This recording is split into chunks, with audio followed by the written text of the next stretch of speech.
السلام علیکم۔ آج میں آپ لوگوں کے ساتھ شیئر کرنے والی ہوں ایسے انسان کی سکسیسفل سٹوری جس نے جاپان کا نقشہ ہی بدل دیا۔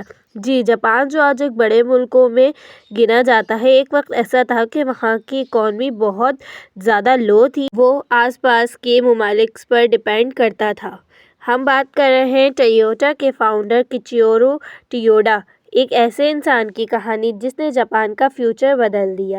جاپان کے ایک چھوٹے سے گاؤں شیزوکا میں 1894 میں ایک بچہ پیدا ہوا، نام کیچیرو ٹویوڈا۔ ان کے والد سکیچی ٹویوڈا ایک سمپل اور ہارڈ ورکنگ آدمی تھے جنہوں نے اپنی زندگی کاٹن ویئرنگ مشین بنانے میں لگا دی۔ ان کا ایک سپنا تھا، جاپان بھی ایک دن اپنی ٹیکنالوجی بنائے گا تاکہ ہم دوسرے ملکوں پر ڈیپینڈ نہ رہیں۔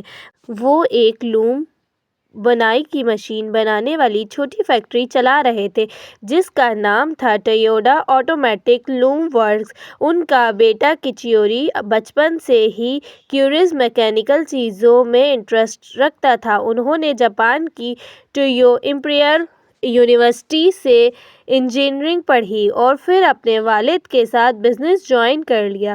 ان کا ایک نیا ہی سپنا تھا جو شاید پہلے جاپان میں کسی اور نے نہیں دیکھا تھا، گاڑیاں بنانے کا۔ 1920 کے آس پاس جاپان انڈسٹریل ڈیولپمنٹ میں بہت پیچھے تھا۔ جب کیچیرو ٹویوڈا پہلی بار یورپ اور امریکہ گئے، انہوں نے وہاں روڈ پر کاروں کی لائنز دیکھی۔ وہ سوچنے لگے، جب ان لوگوں نے کار بنا لی تو ہم کیوں نہیں بنا سکتے؟ ان کے اندر ایک نیا جذبہ جاگنے لگا۔ انہوں نے ڈیسائیڈ کیا کہ وہ بھی اپنی کمپنی کو آٹو موبائل مینوفیکچرنگ کی طرف لے کے جائیں گے، لیکن پرابلم یہ تھی کہ نہ ان کے پاس کار کا ایکسپیرئنس تھا، نہ ہی فاؤنڈر تھے۔ جاپان کے لوگوں کو بھی یقین نہیں تھا کہ ان کے ملک میں کار انڈسٹری چل سکتی ہے۔ انہوں نے کہا، جاپان میں کار بنے گی؟ یہ تو ایک طرح کا پاگل پن ہے۔ پر انہوں نے کسی کی نہ مانی اور اپنے سپنے کو سچ کرنے کے لیے لگ گئے اور انہوں نے اپنا سب کچھ داؤ پر لگا دیا اپنے اس خواب کو پورا کرنے کے لیے۔ اور پھر انہوں نے اپنے والد کی کمپنی یعنی کہ آٹولوم کا پیٹنٹ انگلینڈ کی ایک کمپنی کو بیچ دیا۔ اس کو سیل کرنے سے ان کو 1,00,000 ین ملے۔ اس وقت یہ بہت بڑی رقم تھی۔ انہوں نے اسی پیسے سے auto mobile research division start کیا اور اس طرح ٹویوٹا کی بنیاد رکھی گئی۔ لیکن ہر بزنس کی طرح یہ بزنس بھی آسان نہیں تھا۔ اسٹارٹنگ میں بہت ساری مشکلات کا انہیں سامنا کرنا پڑا۔ کبھی پارٹس نہیں ملتے تھے، انجینئر جو تھے ان کے وہ ٹرینڈ نہیں تھے، انجینئر بار بار فیل ہو جاتے تھے، کئی لوگ چھوڑ کے چلے گئے تھے، لیکن انہوں نے کبھی ہار نہیں مانی۔ انہوں نے کہا، فیل ہونے سے مت ڈرو، ہر غلطی ایک نیا سبق سکھا کر جاتی ہے۔ 1935 میں انہوں نے پہلی گاڑی بنا لی۔ بہت سالوں کی محنت کے بعد انہوں نے پہلی ٹویوٹا A1 کار بنائی۔ ان کے بعد 1936 میں انہوں نے ٹویوٹا AA سیڈان لانچ کی، یعنی ٹویوٹا کے آٹو موبائل سفر کی پہلی روشنی تھی۔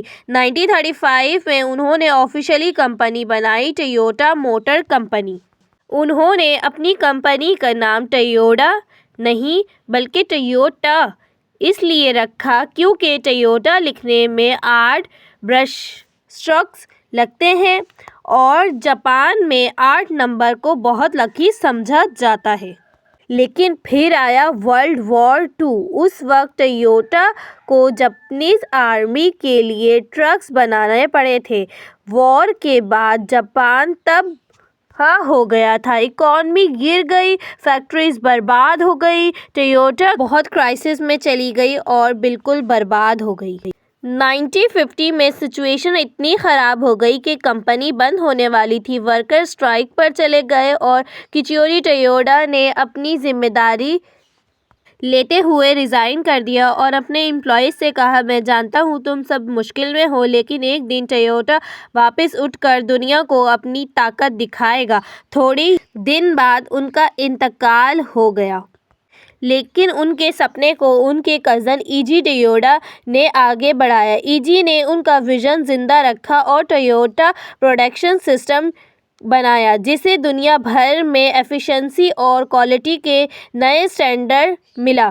ٹویوٹا دنیا کی سب سے بڑی کار کمپنی بن گیا۔ آج ٹویوٹا ہر کنٹری میں چلتا ہے۔ ہر سیکنڈ میں دنیا کی کسی نہ کسی کونے میں ایک ٹویوٹا کار بکتی ہے۔ کمپنی کے پاس 3 لاکھ سے زیادہ امپلائیز ہیں اور ہر ماڈل اپنی ایک ریلائبلٹی، ایک کوالٹی، ایک معیار رکھتا ہے۔ یہ سب ایک انسان کے جذبے سے شروع ہوا تھا، جنہوں نے سپنا دیکھا، محنت کی، لوگوں کا مذاق بنانے پر بھی اپنے آپ کو مضبوط بنائے رکھا اور اپنے قدموں کو کبھی نہیں رکنے دیا اور بلندیوں کے آسمان کو چھو لیا۔ اور اگر آپ کے پاس بھی ایسا ہی کوئی سپنا ہے تو فکر مت کریں، آپ کے ساتھ بھی ایسا ہی ہوگا کہ لوگ پہلے ہنسیں گے، پھر اگنور کریں گے اور پھر آپ کو ایبزارب کریں گے۔ اور جب آپ ایک کامیاب انسان بن جائیں گے تو وہی لوگ آپ کی مثال دیں گے۔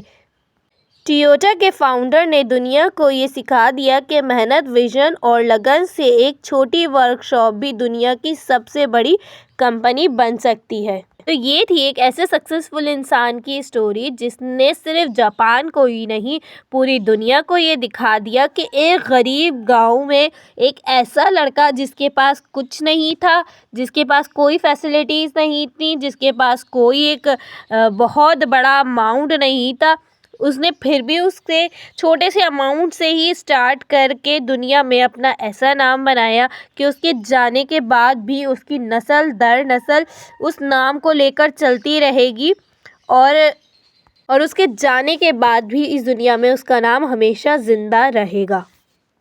جبھی سیانے لوگ کہتے ہیں کہ ایک نوکری صرف ایک گھر کو پالتی ہے، لیکن ایک کاروبار آپ کی پوری نسل کو پال سکتا ہے۔ اگر آپ لوگ بھی اس طرح کی سکسیسفل اسٹوریز دیکھنے میں انٹرسٹڈ ہیں تو چینل کو سبسکرائب کر لیجیے گا، بیل آئیکن کو پریس کر لیجیے گا تاکہ اسی طرح کی انفارمیٹیو ویڈیوز آپ لوگوں کو آگے بھی ملتے رہیں۔ میرے چینل کو سبسکرائب کرنا بالکل مت بھولیے گا۔ اپنی فیملی کا رکھیے گا بہت سارا خیال، مجھے رکھیے گا دعاؤں میں یاد۔ اللہ حافظ۔